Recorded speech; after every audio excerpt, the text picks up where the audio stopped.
Episode की शुरुआत पिछले एपिसोड के एंड से होती है, जहां हमने देखा था कि यूजी और बाकी सभी स्टार कॉरिडोर पहुंच चुके होते हैं। वहीं उनकी मुलाकात होती है मास्टर टेंजन से। इसके बाद हम देखते हैं कि मास्टर टेंजन सभी को हेलो कहते हैं, लेकिन यूकी को इग्नोर कर देते हैं। इस पर यूकी पूछती है, क्या तुम मुझे हेलो नहीं कहोगे? मास्टर टेंशन जवाब देते हैं कि हमारी पहली मुलाकात नहीं है यूकी। तभी यूकी सवाल करती है कि उसने टॉम को क्यों बंद कर दिया था। इस पर टेंशन कहते हैं कि उन्हें शक था कहीं यूकी कंजाकू के साथ तो नहीं है। यूकी हैरानी से पूछती है, कंजाकू? तब मास्टर टेंजन बताते हैं कि कंजाकू ही नोरिटोसी कामो है, जो इस समय सुकुरु गेटो की बॉडी के अंदर है। इसी बीच यूजी मास्टर टेंजन से पूछता है, मास्टर टेंजन आप ऐसे क्यों दिखते हैं? इस पर टेंजन हंसते हुए कहते हैं, जब तुम भी 500 साल के हो जाओगे तब तुम भी ऐसे ही दिखोगे। भले ही मैं इमोर्टल हूँ, लेकिन मेरी उम्र बढ़ती जा रही है। फिर टेंशन बताते हैं कि 12 साल पहले वह स्टार प्लाज्मा वेसल से मर्ज नहीं हो पाए थे, जिसकी वजह से उनकी उम्र लगातार बढ़ रही है। यूकी पूछती है, तो क्या उसके बाद कोई दूसरा स्टार प्लाज्मा वेसल नहीं मिला? तभी मेगुमी बीच में टोकते हुए कहता है कि वे यहाँ कंजाकू के प्लान और प्रिजन रियल्म को खोलने के बारे में जानने आए हैं।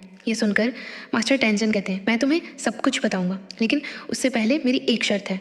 मास्टर टेंशन आगे कहते हैं कि यूता, यूकी और जोजो, इन तीनों में से किसी दो को उनकी रक्षा करनी होगी। ये सुनकर सभी हैरान रह जाते हैं, क्योंकि वे मानते थे कि मास्टर टेंशन इमोर्टल है। हालांकि यूकी इस शर्त के लिए मान जाती है और पूछती है कि उन्हें कितने समय तक गार्ड करना होगा। इसके बाद मास्टर टेंशन कंजाकू के प्लान के बारे में बताना शुरू करते हैं। वे बताते हैं कि कंजाकू का असली उद्देश्य से पूरे जापान में इंसानों को इवॉल्व करना है। इस पर मेगुमी कहता है कि उन्हें यह तो पता है, लेकिन सवाल यह है कि कंजाकू ने बैरियर टेक्निक का इस्तेमाल क्यों नहीं किया और उसने आइडल ट्रांसफिगरेशन सूर्य का सहारा क्यों लिया। मास्टर टेंशन समझाते हैं कि ऐसा इसलिए क्योंकि कंजाकू के पास इतनी कर्स एनर्जी नहीं थी। इतने बड़े लेवल के इवोल्यूशन के लिए बहुत ज़्यादा कर्स एनर्जी चाहिए, और जिस मेथड से वह यह इवोल्यूशन करना चाहता है उसमें वह मास्टर टेंशन और पूरी मानव जाति को मर्ज करने वाला है। ये सुनकर यूजी पूछता है, क्या ये सच में मुमकिन है? आप तो सिर्फ स्टार प्लाज्मा वेसल से ही मर्ज हो सकते हैं। इस पर मास्टर टेंशन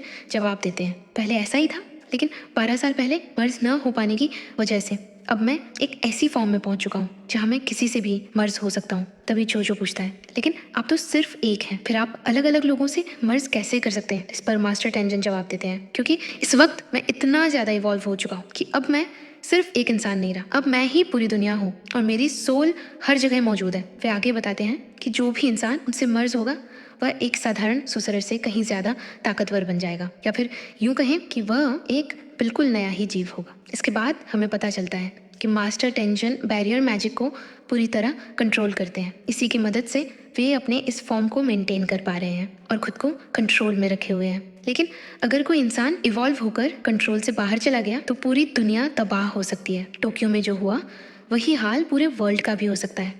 ये सब सुनकर यूजी सवाल करता है, आखिर कंजाकू ऐसा करना क्यों चाहता है? लेकिन इस सवाल का जवाब मास्टर टेंशन के पास भी नहीं होता। इसके बाद माकी पूछती है, आप मर्ज होने से इनकार क्यों नहीं कर देते? इस पर मास्टर टेंशन गंभीर होकर कहते हैं, यही सबसे बड़ी दिक्कत है। इस वक्त मैं इतना ज़्यादा इवॉल्व हो चुका हूँ कि अब मैं एक इंसान से ज़्यादा एक कर्स स्पिरिट बन चुका हूँ। वे बताते हैं कि इसी वजह से वे कर्स स्पिरिट मैनिपुलेशन वाले सोसरर्स के लिए एक बड़ा टारगेट है, और सभी जानते थे कि गेटो की कर्स टेक्निक ही कर्स स्पिरिट मैनिपुलेशन है। ये सुनते ही सबको समझ आ जाता है कि कंजाकू ने आखिर गेटो की बॉडी पर ही कब्जा क्यों किया। मास्टर टेंजन को कंजाकू की एबिलिटीज़ के बारे में सब पता है, और वे जानते हैं कि जब भी कंजाकू उनके सामने आएगा वह उसी वक्त उन्हें सील कर देगा। यही वजह थी कि मास्टर टेंशन का टॉम अब तक सभी को रिजेक्ट कर रहा था। ये सुनकर यूता समझ जाता है कि मास्टर टेंशन को प्रोटेक्शन की ज़रूरत क्यों है। यहाँ हमें ये भी पता चलता है कि बैरियर टेक्निक्स के मामले में मास्टर टेंशन के बाद कंजाकू ही सबसे ज़्यादा पावरफुल है। वह किसी भी वक्त मास्टर टेंशन के टॉम को अनडिफाइन कर सकता है। इस पर यूकी पूछती है, तो वह अभी तक आपके टॉम को अनडिफाइन क्यों नहीं कर रहा? मास्टर टेंशन जवाब देते हैं, क्योंकि इस वक्त उसके पास उतनी कर्स एनर्जी नहीं है। इसके बाद हमें कंजाकू का पास्ट दिखाया जाता है। बताया जाता है कि कंजाकू 2 बार 6 आई यूज़र से हार चुका है, और उन हारों के बाद उसे समझ आ गया था कि वह 6 आई यूज़र को कभी सीधे हरा नहीं सकता। इसी वजह से वह हर बार स्टार प्लाज्मा वेसल और 6 आई यूज़र के जन्म के 1 महीने के अंदर उन्हें मार देता था। लेकिन जैसे ही मास्टर टेंजन के मर्ज का दिन आता है उसी दिन एक नया 6 आई यूज़र और एक नया स्टार प्लाज्मा वेसल पैदा हो जाता है। अब कंचाकू जान चुका था कि वह 6i यूज़र को हरा नहीं पाएगा, इसलिए वह प्रिजन रियल्म की तलाश शुरू करता है ताकि उसकी मदद से 6i यूज़र को सील किया जा सके।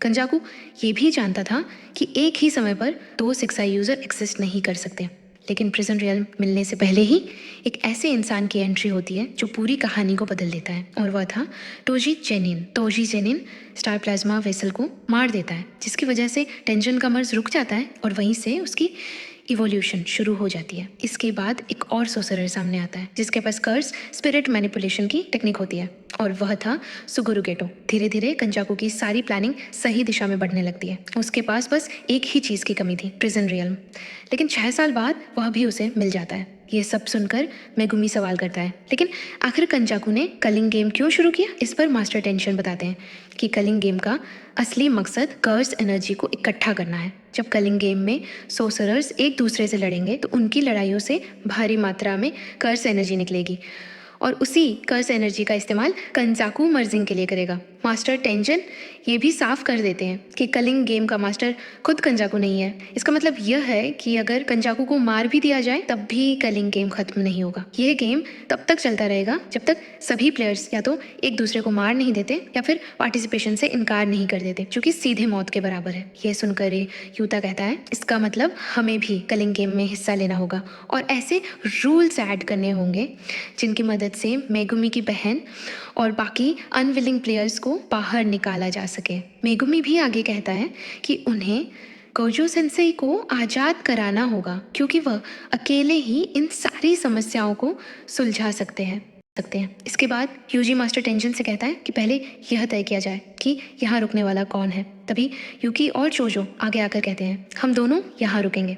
इसके बाद हम देखते हैं कि मास्टर टेंजन एक होल से प्रिजन रियल्म का बैग निकालते हैं, यानी उसका बैक गेट। मास्टर टेंशन बताते हैं कि इसका इस्तेमाल तब तक नहीं किया जा सकता जब तक प्रिजन रियल्म का फ्रंट गेट मौजूद ना हो। हालांकि वे ये भी बताते हैं कि इसे खोलने के 2 और तरीके हैं, इन्वर्टेड स्फीयर और of a heaven in black rope. इन दोनों की मदद से प्रिजन रियल्म को ज़बरदस्ती खोला जा सकता है, लेकिन इन्वर्टेड स्फीयर और ऑफ हेवन को गोजो ने 12 साल पहले ही तोड़ दिया था, और पिछले साल गोजो ने सारी ब्लैक रोप को भी गायब कर दिया था। ये सुनकर यूजी और मेगुमी काफ़ी निराश हो जाते हैं, लेकिन यूकी कहती है इसका कोई और तरीका भी ज़रूर होगा, है ना? मास्टर टेंशन हामी भरते हैं और बताते हैं कि कलिंग गेम में एक ऐसा प्लेयर भी है जो करीब 1000 साल पुराना सोसरर है। उसका नाम है एंजेल। एंजेल इस गेट को खोलने में उनकी मदद कर सकता है। मेगुमी पूछता है, मास्टर टेंशन क्या आपको पता है वह इस वक्त कहाँ है? मास्टर टेंशन जवाब देते हैं, शायद वह टोक्यो के ईस्ट साइड में हो। मेरे पास उसके बारे में इससे ज़्यादा जानकारी नहीं है। इसके बाद हमें बताया जाता है कि पूरे जापान में 10 कॉलोनियाँ बन चुकी हैं जो पूरी तरह बैरियर से कवर है। एक साइड पर आम इंसान है और दूसरी साइड पर सोसरस, लेकिन कई सिविलियन सोसरस वाली साइड में भी फंसे हुए हैं। इसके बाद मेगुमी पूछता है कि कलिंग गेम को पूरा होने में कितना वक्त लगेगा। इस पर मास्टर टेंशन कहते हैं शायद करीब 2 महीने। फिर मास्टर टेंशन कलिंग गेम के रूल्स समझाना शुरू करते हैं। रूल नंबर 1, किसी भी प्लेयर की कर्स टेक्निक अवेकन होने के बाद उसे 19 दिनों के अंदर कलिंग गेम में पार्टिसिपेट करना होगा। यह सुनकर मेगुमी सोचता है कि उसकी बहन के पास अब सिर्फ 10 दिन और 15 घंटे बचे हैं। रूल नंबर 2, जो भी प्लेयर पहले रूल को तोड़ेगा उसकी कर्स टेक्निक हटा दी जाएगी, ठीक, यानी उसकी मौत तय है। ये बात माकी को पहले ही सोको ने बता दी थी। हालांकि यह रूल माकी पर लागू नहीं होता क्योंकि उसके पास कोई कर्स टेक्निक है ही नहीं। रूल नंबर 3, अगर कोई भी इंसान या सोसरर किसी कॉलोनी के अंदर एंटर करता है तो वह ये अपने आप इस गेम का हिस्सा बन जाएगा। यह सुनकर यूजी पूछता है, तो जो सिविलियंस पहले से बैरियर के अंदर फंसे हैं उनका क्या? मास्टर टेंशन बताते हैं कि उन्हें बाहर निकलने का एक मौका दिया जाएगा। साथ ही वे ये भी साफ करते हैं कि ऐसा कोई रूल नहीं है जो कॉलोनियों में आने जाने पर रोक लगाता हो। कोई भी कभी भी किसी भी कॉलोनी के अंदर या बाहर जा सकता है। इसके बाद मास्टर टेंशन रूल नंबर 4 बताने लगते हैं। वे कहते हैं कि जितने ज़्यादा लोगों को कोई प्लेयर मारेगा उतने ही ज़्यादा उसके पॉइंट्स बढ़ेंगे। रूल नंबर 5 के अनुसार एक सोसरर को मारने पर 5 पॉइंट्स मिलेंगे और एक नॉन सोसरर को मारने पर 1 पॉइंट। मास्टर टेंशन आगे बताते हैं कि हर एक प्लेयर के पास एक शिकिगामी होगा जिसका नाम कोगेन है। यही शिकिगामी प्लेयर्स को गाइड करेगा और लगभग यही इस गेम का मास्टर होगा क्योंकि इसी के जरिए नए रूल्स ऐड करवाए जा सकते हैं। इसके बाद मास्टर टेंशन रूल नंबर 6 बताते हैं, कोई भी नया रूल तभी ऐड किया जा सकता है जब किसी प्लेयर के पास 100 पॉइंट्स हों। ये सुनते ही सभी के चेहरे उदास हो जाते हैं। यूजी कहता है रूल ऐड करने से अच्छा तो अगर हम किसी रूल को हटा सकते तो बेहतर होता। इस पर मेगुमी जवाब देता है हम ऐसा रूल ऐड कर सकते हैं जो पुराने रूल्स के असर को खत्म कर दे। इसके बाद मास्टर टेंजन रूल नंबर 7 बताते हैं अगर कोई नया रूल ऐड किया जाता है तो वह किसी भी पुराने रूल को डायरेक्टली इफेक्ट नहीं करना चाहिए। अगर वह ऐसा करता है तो रूल मास्टर उसे एक्सेप्ट नहीं करेगा। ये सुनकर सभी सोच में पड़ जाते हैं। ना तो किसी रूल को हटाया जा सकता है और ना ही ऐसा रूल जोड़ा जा सकता है जो पुराने रूल्स को बदल दे। इस पर मास्टर टेंशन कहते हैं ये रूल्स सिर्फ तुम पर नहीं बल्कि कंजाकू पर भी बराबर लागू होते हैं। इसके बाद मास्टर टेंशन क्लिंग गेम का आखिरी रूल बताते हैं अगर किसी भी प्लेयर के पॉइंट्स 19 दिनों तक सेम रहते हैं तो उसकी कर्स टेक्निक रिमूव कर दी जाएगी, यानी उसकी मौत तय है।